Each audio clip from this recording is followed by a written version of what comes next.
హామీల అమలు నుంచి ప్రజల దృష్టి మళ్లించేందుకు చంద్రబాబు ఆర్భాటంగా నిర్వహించిన P4 కార్యక్రమం ప్రారంభంతోనే అట్టర్ ఫ్లాప్ అయ్యిందని మాజీ మంత్రి చెల్లుబోయిన శ్రీనివాస వేణుగోపాలకృష్ణ ధ్వజమెత్తారు.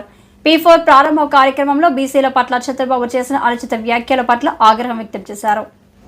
మీరు చెప్పుకునే గొప్పలో ప్రజలు చెప్పుకోవాలి కదా, ఈ మంచి పని చేశాడు చంద్రబాబు నాయుడు గారని. జగన్మోహన్ రెడ్డి గారి పాలనలో ఏ సంక్షేమ కార్యక్రమానికి ప్రజలు ఎక్కడికో వెళ్ళి ఎవరి దగ్గర చేయి చాయలేదే, ఎవరి దగ్గర ఆత్మగౌరవాన్ని తాకట్టు పెట్టలేదే. వారికి అర్హత ఉంటే పొందారు, ఇది నా ప్రభుత్వం అనేటువంటి రీతిలో. కానీ నీ మాయ మాటలు, నీ మోసపూరిత మాటలు, నీ అబద్ధాల్ని పదే పదే పదే పదే పదే చెప్పడం ద్వారా ప్రజలు మోసపోయారని వాళ్ళు తెలుసుకున్నారు. ఈ రాష్ట్రంలో శాంతి భద్రతలు కొరవడ్డాయి, శాంతి భద్రతలు లేవు. రాజ్యాంగం మీద ప్రమాణం చేసిన మీరు ఇంకొక రాజ్యాంగాన్ని తీసుకొచ్చారు, రెడ్ బుక్ రాజ్యాంగం అని. ఇది రాజ్యాంగ విరుద్ధం కాదా? ఈ పాలన రాజ్యాంగ విరుద్ధంగా సాగుతుంది అని అంటానికి ఇంతకంటే ఉదాహరణ ఏమి కావాలి? మీరు చేయనిది చేస్తానని చెప్పి చెయ్యనిది ప్రజాపక్షాన ప్రశ్నించేది ప్రతిపక్షం.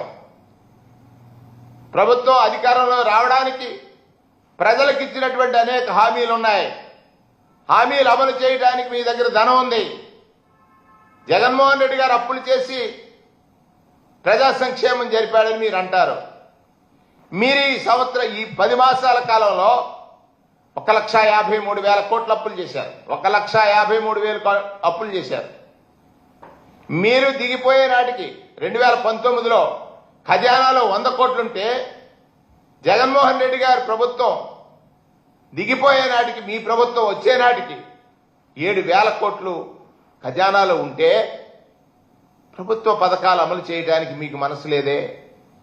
అంటే డైవర్షన్, నాటి నుంచి నేటి వరకు ప్రజల దృష్టిని ఏ విధంగా మరల్చాలి, ఒక్కొక్క పండగకి ఒక్కొక్క వేషం. ఇవాళ మొన్న ఉగాదికి ఒక వేషం వేశారు, కొంతమందిని మోసం చేశారు. మళ్ళీ ఇవాళ ఈ ఉగాదికి ఒక వేషం వేశారు. దీన్ని మళ్ళీ వచ్చే ఉగాదికి అమలు చేస్తామని చెప్తున్నారు. పాపారెడ్డిపల్లిలో టీడీపీ ఎమ్మెల్యే పరిటాల సునీత కక్ష సాధింపు వల్లే వైఎస్ఆర్సీపీ కార్యకర్త కురబ లింగమయ్య హత్యకు గురయ్యాడని రాప్తాడు మాజీ ఎమ్మెల్యే తోపుదుర్తి ప్రకాష్ రెడ్డి ఆగ్రహం వ్యక్తం చేశారు. లింగమయ్య హత్యపై మీడియాకు విడుదల చేసిన వీడియోలో ఆయన మాట్లాడుతూ, ఎలక్షన్ కోసం ఇంత దుర్మార్గంగా వ్యవహరిస్తున్నారు. సభ్య సమాజం తలదించుకునే విధంగా ఈరోజు నేను పరిస్థితిని గురించి నేను మాట్లాడుతూ ఉన్నా. ఆ బాధిత కుటుంబం చెప్తున్న పేర్లు, దాడి చేసిన వాళ్ళ పేర్లు ఆదర్శు, రమేషు, మనోజు, సురేషు, నరసింహ, నవకాంత్. మరి వీళ్ళు 6 పేర్లు ఇస్తే మా కళ్ళ ముందర వచ్చి మా నాయన్ని కొట్టి చంపినారన్నా అని ఆ పిల్లోడు 6 పేర్లు ఇస్తే 2 పేర్లతో ఎఫ్ఐఆర్ మీరు నమోదు చేస్తున్నారు. మరి మీ మీద ఎట్లా నమ్ముతాం, ఎట్లా నమ్మకాలు పెట్టుకుంటాం? ఈ రాష్ట్రంలో ఒక రాజ్యాంగం ఉందనేది ఎట్లా నమ్ముతారు? ప్రజలకు నమ్మకం కల్పించండి. మీరు ఇంతమంది పోలీసులను పెట్టి మమ్మల్ని అడ్డగించేదానికి, మమ్మల్ని అరెస్ట్ చేసేదానికి, పోనీ నేరస్తుల్ని కాపాడేదానికి ఉపయోగిస్తున్నారే. 10 మంది పోలీసులు గొడవ జరిగిన గ్రామాల్లో వెళ్ళిన సందర్భాలు ఉన్నాయా? మాకు మెయిన్ లేదు. నన్నే ఎన్ఎస్ గేట్ దాటి రామగిరి మండలంలోకి వెళ్ళనీయకుండా పలుమార్లు మీరు అడ్డుకున్నారే. 2 రోజుల ముందు మీకు చెప్పాలనా? అదేనా మీరు చెప్తున్నటువంటి చట్టం? నన్నే ఎన్ఎస్ గేట్ దాటి రామగిరి మండలంలోకి రానివ్వలే. 2014-19లో కూడా ఇదే పని చేశారు. రామగిరి మండలంలోకి మీరు వెళ్ళకూడదు, మేము రక్షణ కల్పించలేం. ఇదే ఎస్ఐ సుధాకర్ యాదవ్ సిగ్గు లేకుండా డిఎస్పీ సమక్షంలో, ఇతర సీఐల సమక్షంలో చెప్తా ఉన్నాడు. 15 రోజుల కింద రామగిరి మండలంలోకి నేను వెళ్తా ఉంటే నన్ను ఆపి అడ్డుకొని నన్ను ప్రివెంటివ్ మెజర్స్ కింద అరెస్ట్ చేసి మా ఇంటి దగ్గర తీసుకొచ్చి వదిలిపెట్టారు. చెప్తా ఉన్నాడు, మేము రక్షణ కల్పించలేము.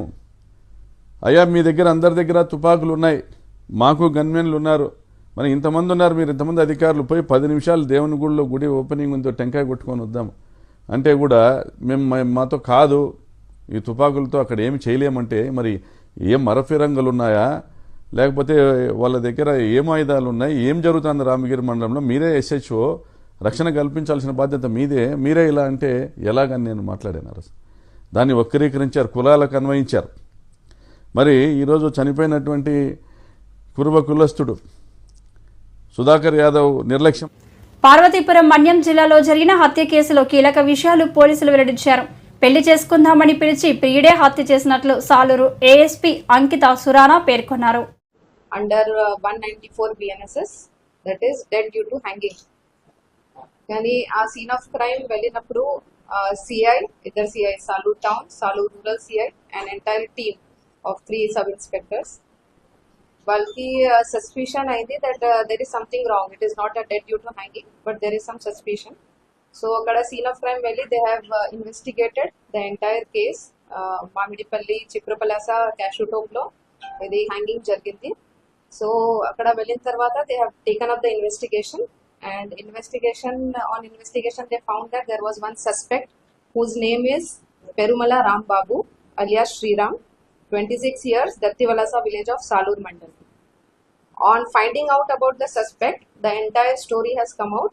So the story is that while ఇద్దరికి 6 months ముందు పరిచయం అయింది. ఒక విలేజ్, మన సాలూర్ విలేజ్ లో ఒక మ్యారేజ్ ఫంక్షన్ లో, పసువుడు వలస విలేజ్ లో వాళ్ళు పరిచయం అయింది. సో 6 months నుంచి వాళ్ళు కంటిన్యూస్ గా ఫోన్ లో మాట్లాడుతూ ఉన్నారు. And after that this victim girl, she asked for marriage from the accused. So కానీ this person Perumala Rambabu accused is already married. So on this accused and victim కి కంటిన్యూస్ గా there was quarrel between them. And after that, on 26th of March, accused has met the victim girl at Sambara Dam of Salur Mandal. Aroz Ratri, they have also spoke on phone call. And Tarvata on 27th morning, victim girl house nunchi vellipoyaru along with the accused. They went to Visakhapatnam. Visakhapatnam lo vallu chepparu that I'm going to marry you. కానీ అక్కడ వెళ్ళిన తర్వాత there was a quarrel between them on marriage, and on this the accused Perumala Rambabu, he has strangulated the victim girl. Strangulate చేసి ఇక్కడ scene of crime Arilova Visakhapatnam లో ఒక room లో he has murdered the victim girl. ఇక్కడ murder చేసిన తర్వాత he has taken the victim girl to hospital లో confirm అయింది that she is brought dead.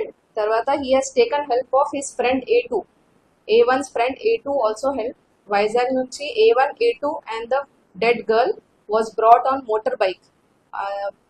ముగ్గురు ప్రజల ముందు ఆ తర్వాతే మిగతా పనులని ఏపీ సీఎం చంద్రబాబు అన్నారు. ముందుండి నడిపించాలని ఉద్దేశంతో క్షేత్రస్థాయిలో పనిచేస్తున్నట్లు చెప్పారు. బాపట్ల జిల్లా కొత్తగొల్లపాలెంలో ఎన్టీఆర్ భరోసా పెన్షన్ పంపిణీ కార్యక్రమంలో సీఎం చంద్రబాబు పాల్గొన్నారు. శ్రీకారం చుట్టాం. అమరావతి రాజధాని, అక్కడ మన పిల్లలకు ఉద్యోగాలు వస్తాయి. అభివృద్ధి అయితే ఆదాయం వస్తుంది.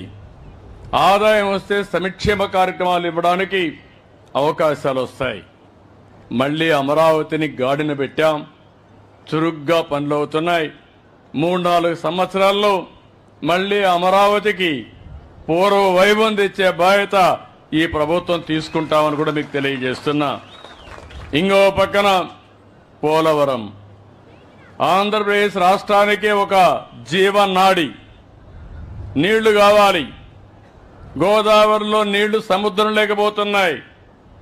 ఇప్పుడు చినగంజాం ఉంది, పక్కన సముద్రం, ఇక్కడ నీళ్లు లేవు. బోర్లు వేసుకుంటే తప్ప నీళ్లు లేని పరిస్థితి ఉంటుంది. అలాంటప్పుడు నదులు అనుసంధానం చేయాలని పోలవరాన్ని మళ్లీ ఘాట్లో పెట్టాం. పనులు అవుతున్నాయి. 2027కి పోలవరాన్ని పూర్తి చేసి నదుల అనుసంధానానికి శ్రీకారం చుడతాం. దీనివల్ల అనేక లాభాలు వస్తాయి. వ్యవసాయం సుజావుగా జరుగుతుంది.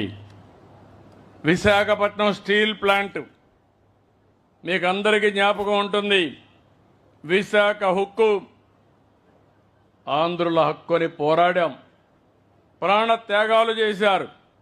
అలాంటి దాన్ని దివాలా దీపిచ్చారు. దివాలా దీపిస్తే ప్రైవేటైజ్ చేస్తామంటే ఇది కరెక్ట్ కాదని అడిగాను. కేంద్రంలో ఉండే బీజేపీ, తెలుగుదేశం, జనసేన కలిసి పనిచేశాం. దీనివల్ల వచ్చిన వెంటనే దగ్గర 11,000 కోట్ల రూపాయలు అదనంగా డబ్బులు ఇచ్చారు. నేను కూడా ముందుకు వచ్చాను. అవసరమైతే నా ప్రజల కోసం ప్రతి నెల 100 కోట్ల రూపాయలు చొప్పున 2 సంవత్సరాలు కరెంటు ఛార్జీకి దాన్ని ఈక్విటీ కింద కన్వర్ట్ చేసుకొని నేను ఉచితంగా ఇస్తానని నేను ముందుకు వచ్చాను. నీళ్లు, కరెంటు ఉచితంగా ఇస్తున్నాను. ఇప్పుడు మీరు చూస్తే 10వ నెల విశాఖపట్నం స్టీల్ కూడా ఘాట్లో పడింది. అంటే పరిపాలన ఎప్పుడు కూడా సమర్థవంతంగా చేస్తే ఏదైనా దాన్ని బాగు చేసే అవకాశాలు వస్తాయి. విశాఖపట్నానికి రైల్వే జోన్ వచ్చింది. ఒకప్పుడు రోడ్లు చూశారు, గుంతలు పడిపోయి ఎవరన్నా బయట పోతే నడి విరిగిపోతుంది. ఎవరన్నా డెలివరీకి పోవాలంటే హాస్పిటల్కి పోయే పని లేకుండా మధ్యలోనే డెలివరీ అయిపోయే పరిస్థితి వచ్చి ఉంటుంది. ఈరోజు నేను అడుగుతున్నా, మీ రోడ్లు బాగున్నాయా లేదా అని మిమ్మల్ని అడుగుతున్నా. బాగున్నాయంటే గట్టిగా చెప్పండి. ఇంకా కొన్ని రోడ్లు ఉన్నాయి, అవి కూడా రిపేర్ చేస్తాం. భవిష్యత్తులో రోడ్లన్నీ అద్దంలాగా ఉండాలని ఆలోచిస్తున్నా, మీరు సహకరిస్తే. నిరుద్యోగ యువతకి ఉద్యోగాలు కల్పించాలనే సంకల్పంతో తమ వంతు ప్రయత్నంగా రాష్ట్ర ప్రభుత్వం ఆంధ్రప్రదేశ్ రాష్ట్ర నైపుణ్యాభివృద్ధి సంస్థ వారి ఆధ్వర్యంలో ఉపాధి కల్పనలో భాగంగా టెక్కల్ నియోజకవర్గం కోటబొమ్మాలి మండలంలోని ప్రభుత్వ జూనియర్ కళాశాల ప్రాంగణం వద్ద మెగా జాబ్ మేళాను ఏర్పాటు చేసిన మంత్రి అచ్చెన్న. 10 సార్లు కలుస్తుంటే మాకే ఇబ్బందిగా ఉంది. అందుకే ఇటువంటి జాబ్ మేళాలు ఎప్పటికప్పుడు పెట్టాలి. ఈరోజు 32 కంపెనీలు, చాలా మంది నా దగ్గరికి వస్తారు. రెడ్డీస్కి ఒక లెటర్ ఇవ్వండి, అరబిందో ఒక లెటర్ ఇవ్వండి, ఇంకో కంపెనీకి లెటర్ ఇవ్వండి అని ఉత్తరాలు పట్టుకెళ్తారు. అక్కడ గేటు దగ్గర కూడా విడిచే పరిస్థితి ఉండదు. అటువంటిది మన ప్రాంతానికే, మన ఊరికే ఆ కంపెనీలన్నీ వచ్చేటప్పుడు సద్వినియోగం చేసుకోవాలి. అందులో మన కలెక్టర్ గారు ఒక మంచి ఐడియాతో, ఈ జిల్లాలో ఫార్మాకి ఎక్కువ ఇంపార్టెన్స్ ఉంది, కానీ ఫార్మాలో ఒక ఇంజనీరింగ్ కోర్సు లేదు, ఒక పాలిటెక్నిక్ కోర్సు లేదు. కోర్సు లేకుండా ఫార్మాలో ఉద్యోగం. అనకాపల్లి జిల్లా నర్సీపట్నంలో క్రైస్తవుల శాంతి ర్యాలీ. నర్సీపట్నం ఐక్య క్రైస్తవ సమాజం ఆధ్వర్యంలో మంగళవారం ఉదయం పాస్టర్ ప్రవీణ్ పగడాల మృతికి నిరసిస్తూ శాంతి ర్యాలీ నిర్వహించారు. నర్సీపట్నంలో క్రైస్తవుల శాంతి ర్యాలీ. నర్సీపట్నం ఐక్య క్రైస్తవ సమాజం ఆధ్వర్యంలో మంగళవారం ఉదయం పాస్టర్ ప్రవీణ్ పగడాల మృతికి నిరసిస్తూ శాంతి ర్యాలీ నిర్వహించారు. స్థానిక సిబిఎం కాంపౌండ్ నుంచి మొదలైన ర్యాలీ అబిద్ సెంటర్ వద్ద మానవహారం ఏర్పడి పాస్టర్ పగడాల అనిల్ మృతికి నిరసనగా నినాదాలు చేశారు. అనంతరం పెద్దబొడ్డే జంక్షన్ వరకు ర్యాలీ చేశారు. ఈ సందర్భంగా నిర్వాహకులు మాట్లాడుతూ పాస్టర్ మృతిపై ప్రభుత్వం సమగ్ర దర్యాప్తు చేయాలని డిమాండ్ చేశారు. పాస్టర్లకు, క్రైస్తవ సమాజానికి భద్రత కల్పించాలని, క్రైస్తవ మందిరాలకు భద్రత కల్పించాలని ప్రభుత్వాన్ని కోరారు. ఈ యొక్క ర్యాలీని చేయడానికి గల కారణం, మన దేవుని సేవకుడు దేశవ్యాప్తంగా దేవుని కొరకు వాడబడుతున్నటువంటి దేవుని సేవకుడు ప్రవీణ్ పగడాల వారి యొక్క మృతిపై ఉన్నటువంటి అనుమానాలు, అలాగునే వారు ఏ విధంగా మరణించారు అనేటువంటిది ఈ రోజున సస్పెన్స్గా పెట్టేశారు. క్రైస్తవ సేవకులపై జరుగుతున్నటువంటి ఇలాంటి దాడులను మేము ఖండిస్తూ ఉన్నాం. ప్రభుత్వము కూడా చొరవ తీసుకొని వీరి పట్ల, వారి మృతి పట్ల న్యాయం జరిగించాలని మేము కోరుతూ ఉన్నాం. అలాగునే క్రైస్తవ మందిరాలపై, అలాగునే స్టీల్ ప్లాంట్ను దెబ్బతీసే చర్యలు మోడీ ప్రభుత్వం ఆపాలి. టీడీపీ, జనసేన కూటమి కేంద్రంపై ఒత్తిడి తెచ్చి ప్లాంట్ను రక్షించాలని విశాఖలో సిపిఎం నాయకులు ధర్నా.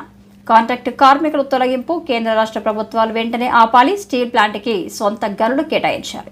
1500 రోజుల నుంచి కూడా పోరాటాలతోనే వచ్చింది, పోరాటాలతోనే సాధించాం. అతిపెద్ద స్టీల్ ప్లాంట్ 7.3 మిలియన్ టన్నులు సాధించినటువంటి విశాఖని సీసోర్ స్టీల్ ప్లాంట్ని 100% అమ్మేస్తామని చెప్పేసి, మూసేస్తామని చెప్పేసి కేంద్ర ప్రభుత్వం ప్రకటించిన ఆ రోజు నుంచి కూడా దాడి చేస్తానే ఉంది. ఈరోజు ప్యాకేజ్ ఇచ్చామని చెప్పారనమాట. ఆ ప్యాకేజ్ ఇచ్చిన రోజు పాలాభిషేకాలు చేశారు. ఈ పాలాభిషేకం చేసిన నాయకులకు ఆ రోజే చెప్పాము, మేము నిరసన తెలియజేశాం. మీరు ఇచ్చినటువంటి లోన్లు ఏవైతే ఉన్నాయో ప్లాంట్ విస్తరణకి సరిపడేటువంటి అప్పులు ఏవైతే ఉన్నాయో అప్పులు తీర్చడం కోసం మీరు ఇచ్చారు తప్పించి అదనంగా ₹1 ఇవ్వలేదు. కాంట్రాక్ట్ లేబర్ని ఇప్పటికే తొలగించారు. 1200 మంది పర్మనెంట్ కార్మికుల్ని టీఆర్ఎస్ స్కీమ్ ఇచ్చి పంపించారు. మరి వాళ్ళకి పాలాభిషేకం ఎందుకు చేయరు? ప్రజలు ఎక్కువైపోయారు, జనం ఎక్కువైపోయారు, కార్మికులు ఎక్కువైపోయారు అని చెప్తున్నారు. వారి భూములు ఎక్కువ కదా. వాళ్ళు విశాఖపట్నం స్టీల్ ప్లాంట్ 20 మిలియన్ టన్నులకు కావాల్సిన భూమి ఇచ్చారు. మరి ఆ భూములు నిర్వాసులకి మళ్ళీ తిరిగి అప్పచెప్పొచ్చు కదా, అది అప్పచెప్పడం లేదు. కార్మికులు ఎక్కువయ్యారని చెప్పేసి వాళ్ళు ఇళ్ళకి పంపిస్తున్నారు. ఇది ఒకటే కాదు, విశాఖపట్నం స్టీల్ ప్లాంట్ చుట్టుపక్కల శ్రీకాకుళం నుంచి ఇటు పాయికిరాపేట వరకు ఉన్నటువంటి 200 చిన్న చిన్న ఆన్సిలరీ ఇండస్ట్రీస్ అన్ని కూడా ఇవాళ ఉద్యోగాలు పోయి పూర్తిగా బంద్ అయిపోయి ఉన్నాయన్నమాట. ఇవాళ రాష్ట్ర ప్రభుత్వానికి ఉపాధి చూపిస్తుంది. మహిళలకు అన్యాయం జరిగితే ఒప్పుకోనున్న డిప్యూటీ సీఎం పవన్ కళ్యాణ్ ఎక్కడా అని వైసీపీ మహిళా నేత వరద కళ్యాణి ప్రశ్నించారు. వరద కళ్యాణి మాట్లాడుతూ ఘటన జరిగి 10 రోజులైనా ప్రభుత్వం ఎందుకు స్పందించలేదు. ఈ కార్యక్రమంలో యాంకర్ శ్యామల, మాజీ ఎంపీ మార్గాన్ని భరత్ కూడా మాట్లాడారు. ఎవరు నిజంగా సమగ్రమైన దర్యాప్తు జరుగుతుందా? ఆమె సూసైడ్ నోట్ కూడా చదవడం జరిగింది. ఆ దీపక్ అనే వ్యక్తి, ఇక్కడ కిమ్స్ హాస్పిటల్లో ఏజీఎంగా పనిచేస్తున్న దీపక్ అనే వ్యక్తి దారుణంగా ఆమెకి మోసం చేసి బ్లాక్మెయిల్ చేయడం జరిగింది. ఆడపిల్లలకి రక్షణ లేదు, ఇవన్నీ కూడా ఆవిడ ఆ లేఖలో ప్రస్తావించడం జరిగింది. ఎంత దారుణం! ఆమె బాధ ఆ లేఖలో ప్రతి అక్షరంలో కూడా కనిపిస్తూ ఉంది. అంత దారుణంగా వేధించి ఈరోజు ఆమె ఈ ఆత్మహత్యాయత్నం చేసుకోవడానికి కారకుడయ్యాడు ఆ దీపక్ అనే వ్యక్తి. దీనికి సరైన స్పందన ప్రభుత్వం కానీ, పోలీసులు కానీ, హాస్పిటల్ యాజమాన్యం కానీ ఉందా అని నేను అడుగుతూ ఉన్నాను. విద్యార్థి సంఘాలు ధర్నాలు చేస్తే, అలాగే మా ఇన్ఛార్జ్ గారైన భరత్ గారు దీని మీద మాట్లాడితే అప్పుడు కొంచెం స్పందించి కేసు పెట్టడం జరిగింది. ఇంత దారుణమా, ఇంత నిర్లక్ష్యమా ప్రభుత్వానికి? ఆడపిల్లలకి రక్షణ లేదా? ఈ ఆంధ్రప్రదేశ్ రాష్ట్రంలో చూస్తూ ఉంటే అడుగడుగునా ఏదో ఒక సంఘటన మనం చూస్తూ ఉన్నాం. ఆ పాప విషయంలో మనకి క్లియర్గా ఇన్వెస్టిగేషన్ సరిగ్గా జరగట్లేదు అనేది అర్థమవుతుంది. ఇదే హాస్పిటల్లో ఆమె ఆ ఇంజెక్షన్ చేసుకుంది. సీసీటీవీ ఫుటేజ్ ఇప్పటికి కూడా ఇవ్వట్లేదు తల్లిదండ్రులకి. ఇస్తే ఏం జరిగిందో తెలుస్తుంది కదా. ఆ మెడిసిన్ కూడా చాలా డేంజరస్ మెడిసిన్ అంట. అది వాళ్ళంతటి వాళ్ళు ఇచ్చుకోలేరని చాలామంది